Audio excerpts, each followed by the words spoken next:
Catfeesh, aka whatever you want to determine that to be, that entity that is Captain Catfeesh to be. Cody Bloster on drums, Michael Nordic on additional vocals and noise and whatever else he decides to do with his time. There's 3 of us at the moment. It's a bit of a mutant. It could be 1 person to 4 people to 5 people, but that's my core. Yeah. And you guys are going to be performing at the Animal Friends benefit on the 15th, and you're also co-hosting it, right? Yeah, so I wanted to do a benefit this year. It's been a while since we've done a Christmas thing. We used to do it with Haggard Wulf. We did like, I think, two years in a row, maybe 3, I can't remember. I'm bad with time and space. And yeah, I wanted to do a benefit, and I wanted to do it for something that I felt strongly about, and I tend to like animals more than people, you know. Yeah. You can sympathize. Jake and Chester upstairs. Oh yeah, those are good people. Yeah, and I've met your 2 dogs. They're pretty great. Yeah. Well, you've got 2 of them. I got 4, actually 5 now. I got 2 seniors at home, and I got a rat terrier that's kind of wild, so we don't take her anywhere because she's all jacked up all the time. But yeah, I love dogs. I love dogs. Cats. Pretty great. They deserve the attention. They can't help themselves, you know. Yeah. Like, because they're, you know, domesticated animals. They can't really help themselves. And yeah, they're basically doomed if humanity wipes itself out. Right. So we got to be there for them. What was your relationship with Animal Friends beforehand? Relationship with Animal Friends before then was basically just so, you know, Sarah and I, my wife and I, like going to the different events that they have. They have an Easter egg hunt, and we've been to that I think 3 or 4 times. They had a Halloween Easter egg hunt this year. We take our dogs up to Animal Friends at the Mountaineer Mall to get pictures of Santa. Mm-hmm. They do a lot of things. That you had them in their sweaters the other day. Yeah, we brought them into Retro Teak and let everybody check them out in their sweaters, and they involve, you know, the community with the pets, and they're like one of the only places that do that, and I appreciate that. Yeah, and if anyone wants to make the show and doesn't have any money, we're also taking items and dog food. We have a list on our events page for whatever anyone would like to donate for Animal Friends. Yeah, there's a bunch of stuff. You know, it's always like this holiday season, help animals out. People get enough crap. Yeah, like, I mean, you know, we were gonna do something for like, you know, like kids, like, you know, and that's amazing too. Yeah. But I don't know. I just feel like the pet stuff, you know, they tend to get overlooked. Yeah, yeah. They need toys too. Mm-hmm. So. Yeah. Dogs and cats deserve Christmas, and other pets. Right. You know, like like your turtle deserves a Christmas present. Hey, if anyone wants to bring gerbil or turtle toys, awesome. Please do. Yeah. And what are the other bands that are performing? Well, of course we got Rōlrgōstr. Just this amalgamation of just creative people from around the area. They're definitely one of my favorite acts going these days. Because they're all really good people too. They're all really nice people, and they're all very genuine, and I appreciate that. And then of course Haggard Wulf, who, I mean, we've played multiple shows with. You know, Chris and Mike, I've known them for like a really long time.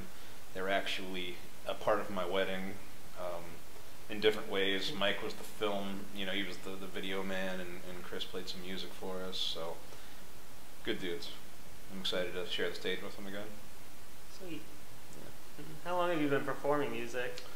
Once again, this whole time and space thing that I told you about, I'm bad with. I've been playing for a long time. Was it like, did you get started during high school years? Years, or? Like it was probably like senior year of high school is when I actually started like putting myself out there, like open mics and things, and then the Captain Catfeesh thing came on probably like 13 years ago, and that's just kind of been my moniker since then, whether good or bad. That's been it. Now, did you start out sort of doing your own original stuff, or? Yeah, actually. The first time I played, the first open mic I ever played was actually at McClafferty's, and it was pretty much all original material. You know, a covers thrown in there for time, but yeah, I started writing songs, and I always had a really hard time doing covers unless I got to be really into it. I can't just play a song just to play it. I have to actually feel that song and want to play it. I would be a terrible addition to any cover band. And what is your creative process like as far as songwriting? Probably different from a lot of people. I tend to focus on the like lyrics. I write stuff down, and then I will just pick up the guitar and just kind of like make up whatever comes to mind, and then I kind of take that stockpile of lyrics and I try to place them into different, like, I don't want to say riffs because I don't really play a lot of riffs. I'm more of like a country style strummer, more like a rhythm style. So singer-songwriter sort of stuff. I just kind of play what comes to mind and then steal from my own book of ideas. Awesome. And what sort of stuff inspires you as far as your writing goes? Well, West Virginia, of course. The things that happen here, whether that's good or bad. Being like a poor state and just like all the issues that are here, but then also the beauty in the states and the weirdness with, like, of course, the cryptids. I'm obviously pretty into the cryptozoology and our own local legends: Mothman, Flatwoods Monster, Grafton Monster, West Virginia White Things, Black Panthers. We have a pretty good assortment of monsters. So like when you got a lot of people spending time in the woods, people are gonna see some shit. Yeah. There's a lot of hills and hollows around here. Yeah. And I think because of that, whether you believe it or not, those hills and hollows can create. I mean, there's an atmosphere. There's just a feeling to where, if you're out there, it's just. I don't want to say spiritual because that would sound corny, but you know what I mean. You know what, Blake? Let's say spiritual. Okay. Let's go with it. Let's go with spiritual. We're gonna go all out, getting crazy here, saying spiritual. We're gonna get wild. We're gonna say spiritual.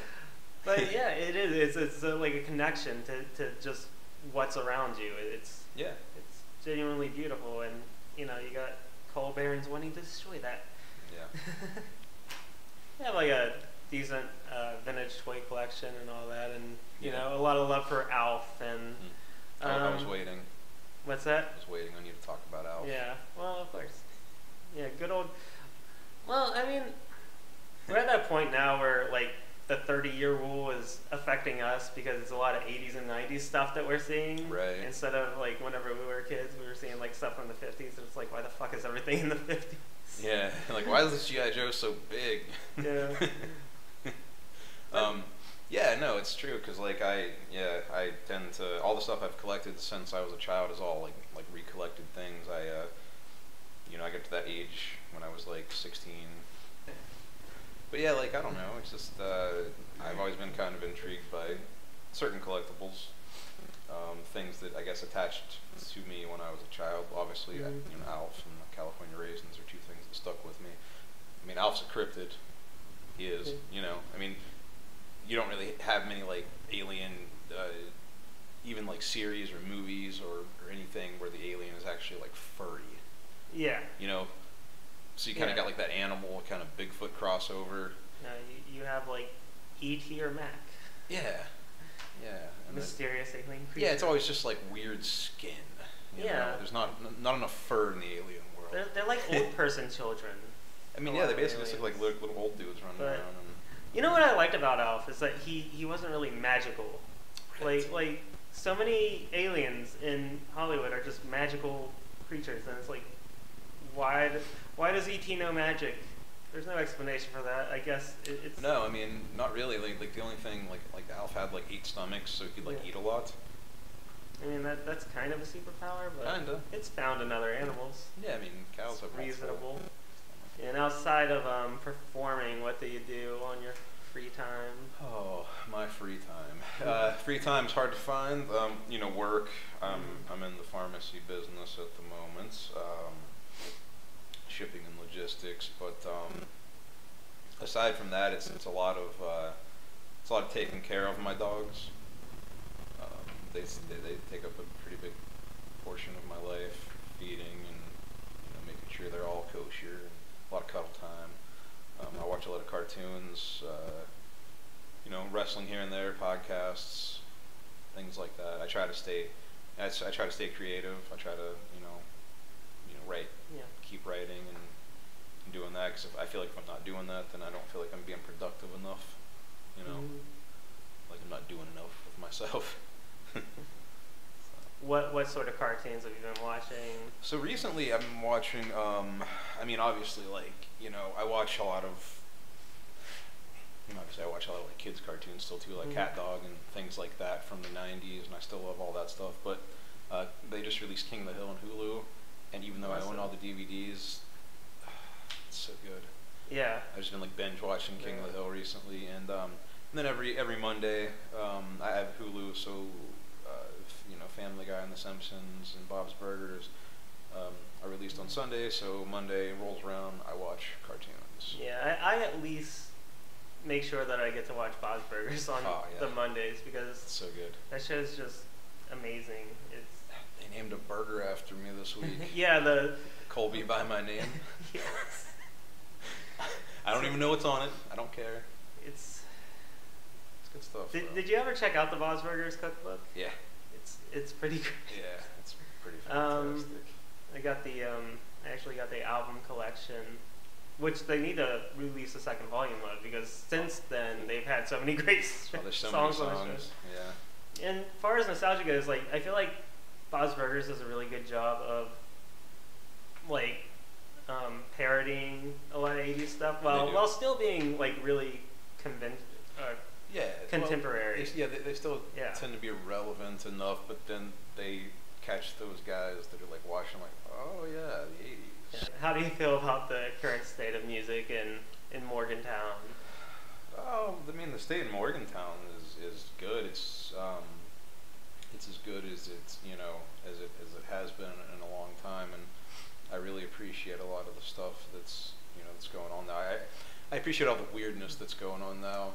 I feel like maybe for a while there's maybe a little lull of not enough weirdness, but like then you bring in like Rōlrgōstr and Golden Horseshoe, and like Wax Brain, like bands like that just like they just bring all the weirdness right back, and I'm like, oh, there it is, like my friends. Yeah, it feels good. It feels like there's like an actual genuine atmosphere that's welcoming to experimentation here. Yeah, it doesn't have to all be like straightforward, like I don't know. But then again, I mean, I also just like I appreciate just straight up like rock and roll bands, like not that Ghost Road's rock and roll. I don't know what they are. They're horror punk. They're Appalachian spooky punk, but they're straightforward. Spooky punk. I like that as a genre of music. I think they'll appreciate that too. But I appreciate those guys, and no, it's good. I appreciate everybody in the scene, because I mean, I live here, so please keep it going. No, definitely. I mean, it's kind of also like our livelihood too. So please keep it going. Yes. And what do you think about the art scene here? The art scene's pretty fantastic, actually. I mean, when you pair that with the music scene, it's even better. I tend to like stuff like that. Like, all the stuff that like you and Jillian do here is like amazing, because you have like the art shows, and then you bring the bands in, and then all the different artists. Like, obviously, I'm kind of partial to Liz. Because she, of course, obviously, the cryptid designs. Yeah, and we're talking about Liz Pavlovic, by the way. Yes, we are.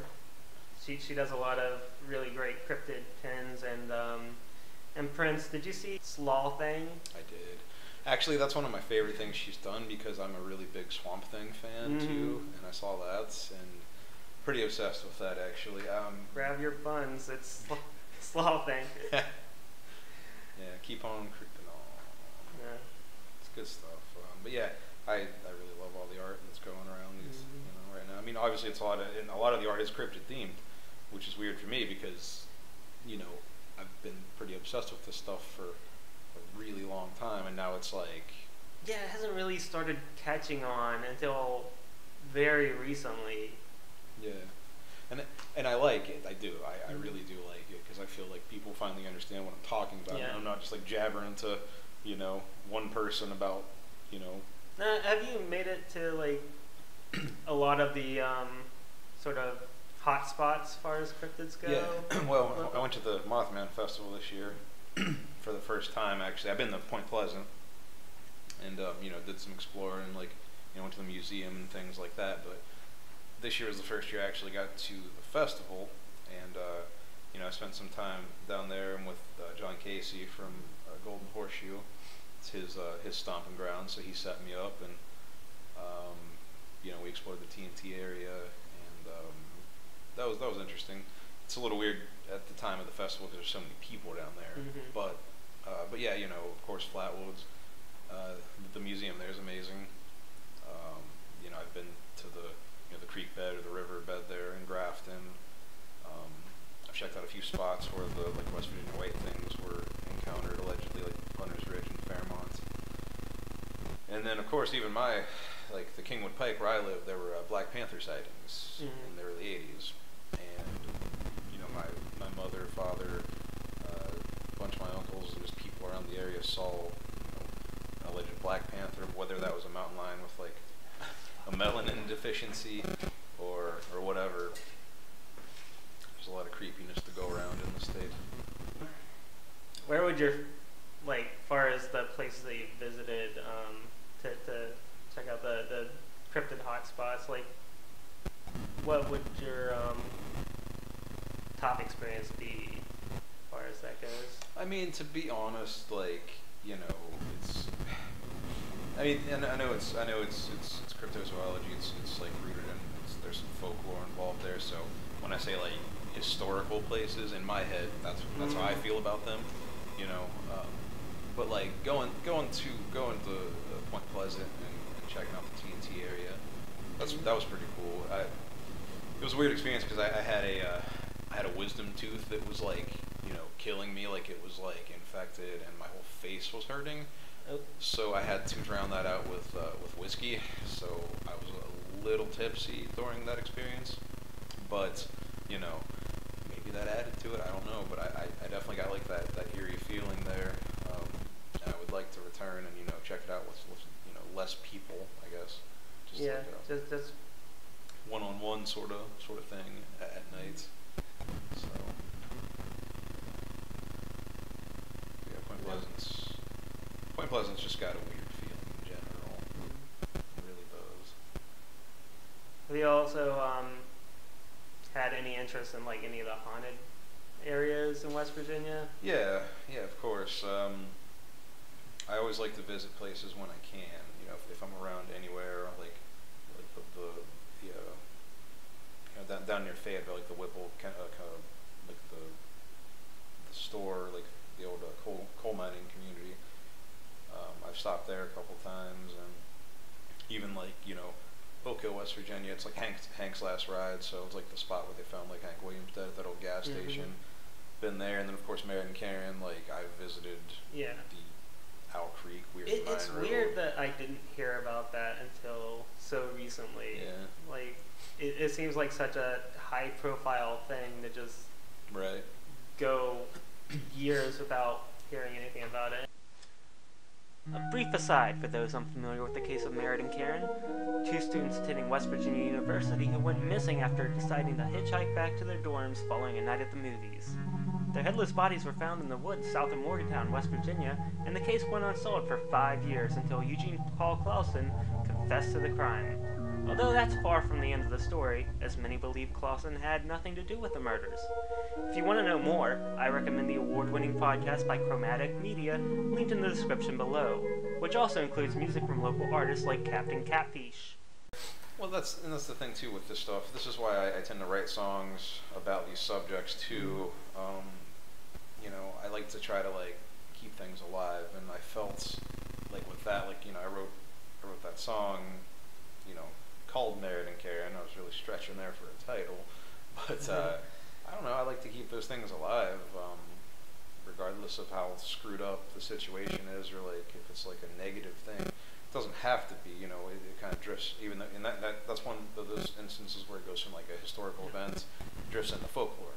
And I feel like just that incident in particular, it feels more like a cautionary tale in the fact that they were hitchhiking, and it feels like just something that you would tell people to keep them from doing the thing that's dangerous. And in any of those old, like the murder ballads, like Pretty Polly and songs like that from the 17 and 1800s even, those are all cautionary tales, and they're all rooted somewhere to begin with. That you pass that down the line, and obviously it gets twisted, and there's different names and different events, but it's all cautionary tales. So it's the old telephone game. It is. Yeah, it's exactly what it is. Details change, but the moral of the story doesn't. As far as the art and music scene downtown, do you see any room for improvement in how the community accommodates artists and musicians? Yeah, I see room for improvement from people, maybe reaching out and having more of a community atmosphere. I mean, we have a good community atmosphere, but I feel like it could even be better, because I still think there are some businesses, and maybe not even the businesses down here. I think it's mainly just like the people, because you do have this like center, you have like the townies and the people that are in Morgantown, and they see all this stuff and they're involved. But I mean, I just think that people on the on the outskirts, because like I said, I'm from the Kingwood Pike. I live on the mountain. It's a Morgantown address, but I'm on the mountain. Yeah. And I haul my, hillbilly ass down here to enjoy the arts and things. I just feel like everybody else, like they could branch out, and it could even be more than Morgantown. They could have events like other places too. I know it's a small town in general, but you go to places like, even like we visit like Charlotte, North Carolina, and there's just like always something going on. Yeah, and it's that thing where whenever we do have events, there's always such a good turnout, and people want an excuse to get downtown. They want an excuse to get out and enjoy what their community has to offer. Yeah, I agree. Yeah, so I don't think it's the businesses per se. I mean, I think a lot of the businesses down here, they try and they try to include people, but I think it's the people. They just need to embrace it a little more. Sometimes getting stuff sort of off the ground or getting the ball rolling on stuff is a little bit like pulling teeth. Yeah. With I mean, hey, I've been playing music for like I said, 12, 13 years. It's hard to get people to come out. I'm not even saying I blame them all the time, because it's like, life's busy and you have like shit to do and you're tired and whatnot. But if you want to keep stuff, you have to support it. Yeah. You've got to make the events that you can. Mind you, I'm being a hypocrite in saying this because I haven't been able to make it out to anything lately. Right, no, and I agree, it's hard. It's real hard. It's like, wanted to go to the Fallout show at 123, but it was actually, I think it was the first interview video that I was editing that night, and I was going through the whole process of, learning new software and just trying to figure stuff out, and up until like 4 a.m. It was fun. It was fun. Yeah, I mean, I imagine as far as recording and the music, it's got to be like any creative process is, it can be fun and strenuous at the same time. It's yeah, so I haven't really recorded anything lately, and I know if Michael and Cody watch this interview, they're probably going to bust my balls on it because I'm supposed to be recording things. I was going to work on like a solo album. I don't even know, I probably have like 2 or 3 albums worth of songs that aren't recorded, which stresses me out equally because I have this fear of like not getting my stuff on recorded, and then and then it's not recorded, and then it's like it's just in the ether. It's not anywhere. But yeah, so I mean, I stick to writing, and then I stick to like doing stuff, but finding the time and energy to actually sit down and do work and record stuff, because the playing and the writing and that's the fun part. Yeah. And now, do you have a recording studio set up at your home, or? Our recording studio is makeshift. Our last album was recorded by Scott Rhodes, and at his house, and he's got a nice setup, and that's our cleanest album we've ever put out. All my solo stuff is just wherever I can find a room to set up a microphone, and and then our actually Jake from Golden Horseshoe and False Pterodactyl, he recorded our double axe handle album at Cody's, and then the VHS Guide to Indigenous Cryptids was recorded in a garage on the Kingwood Pike. We just kind of squatted in one of my uncle's locations and just set it up, and so basically wherever we can find. We're not picky. Yeah. I'm okay with sounding like garbage or sounding clean or a mix, as long as the songs, get out there, then whatever. And do you have how do you get your songs out there? Do you have like a page on Bandcamp or? Yeah, I mean we got Bandcamp and all that stuff. I mean Bandcamp's mainly for the I guess people, it's like for, complete album purchases on there. We sell a lot of physical copies, obviously, but Spotify, we've been using Spotify and all the streaming sites and stuff, and I feel like that's kind of helped, and it throws your stuff on YouTube, and so just wherever, honestly. Yeah. Also not picky about that, and I'm not picky about making money from it either, so I just want it out there. Do you guys have any upcoming events or projects other than the show on the 15th? Well, I think we have a show. We have another show here in January, actually at Retro Teak. It's going to be an acoustic thing with Black Hole Zion. I think that's on the 21st, I want to say, or 20. I don't know. It's in January. It's either the 20th, 21st, but it's going to be an acoustic thing. And then, we're going to record a new album. Like I said, we have the material. It's ready. We just have to actually find the time to do it and get it recorded and whatnot. Awesome. Yeah, that's another thing.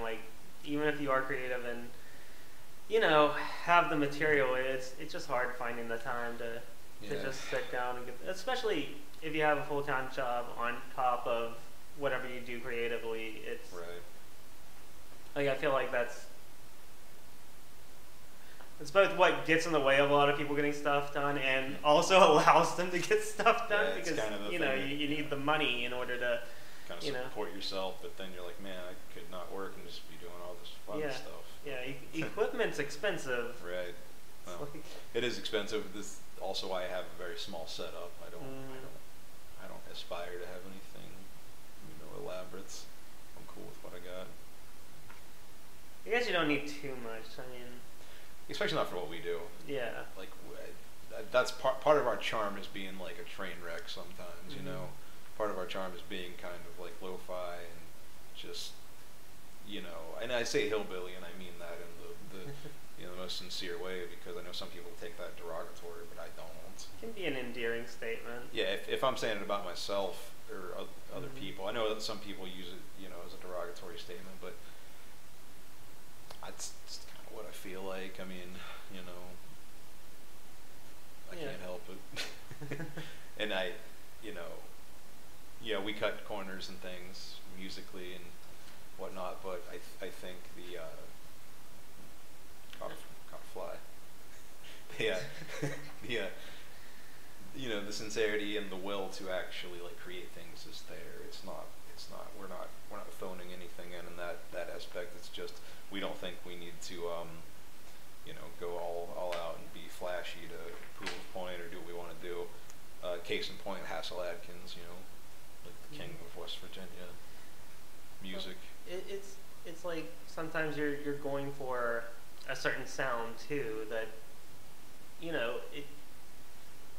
if it sounds completely clean and perfect, it doesn't capture sort of what you're going for. Yeah, and even our album, the Americana album that we recorded with Scott, it's very clean, but it's still got that, I think it's still got that Captain Catfeesh sort of vibe where it's it's a little imperfect. I've never been able to do anything. I can always pick at least one thing out in every song or every live performance where I personally have screwed something up, or I've forgotten a lyric, or I've sang something backwards, or I I don't know. It's perfection of imperfection, I guess. I don't know. Yeah. It's in my blood. Well, I mean, I feel like, I don't know, things just don't have as much of an appeal to me if they're too perfect. It's like with older animation. Like, I really love seeing cell dust in older works of animation because you can tell that it's something that was physically there. Well, it's kind of like when you like I said, I watch some wrestling. Like I like pro wrestling, and some of the funnest stuff for me is watching these matches that are just completely awful, or like the old like terrible '80s promos. I don't know. It entertains me. And like you watch like an episode of like the Ninja Turtles, and it's like, okay, everybody's bandana is red. Yeah, there's always like what happened? A random off frame where the colors are messed up. Even in the most well produced of '80s and '90s cartoons, that happens in a good bit of the old Batman animated series. Like you get like the emblem with inverted colors on it. Yeah, you just gotta. That's kind of like what we do. We just kind of roll with it. If it's not worth fixing, we just roll with it. Then people can accept it or they don't. For the most part, people that enjoy us accept it, and they're like, "Oh, yeah, that's funny. It's just what they do." So. Well, I mean, obviously, I'm not aiming for perfection with these interviews, so I can relate. Right. If anyone wants to learn more about Captain Catfeesh, where can they do that at? Call me. No. You can look, I mean, obviously Facebook, just whatever, type in Facebook, and that's Captain, regular spelling, Catfeesh, Catfeesh, Appalachian dialect, fish. You'll get it. And then, we're on Bandcamp, bandcamp.com, yeah, and I'll provide a link to those. Yeah. As well as to Haggard Wulf and Rōlrgōstr. Yeah, please do. Yeah, check those guys out. We're on Spotify, so if you ever have the hankering, just stream some music. I think we get like a third or something of a penny every time you play a song. It's not very much. I don't really care. Yeah. It's on there if you want to stream it and make it easy on yourself. If you can, make sure that you make the show on the 15th. And if you're watching this in the future and didn't make the show on the 15th and you missed an awesome show, yes, it's also a pajama party. Yeah, wear pajamas. Yes. Please wear pajamas. I beg you, do it for the animals. Seriously, if you folks watching can make it, make it. Like I said, if you don't have any money, we'll take donated items for doggos and cats and other animals. Right. This is true. It's all good.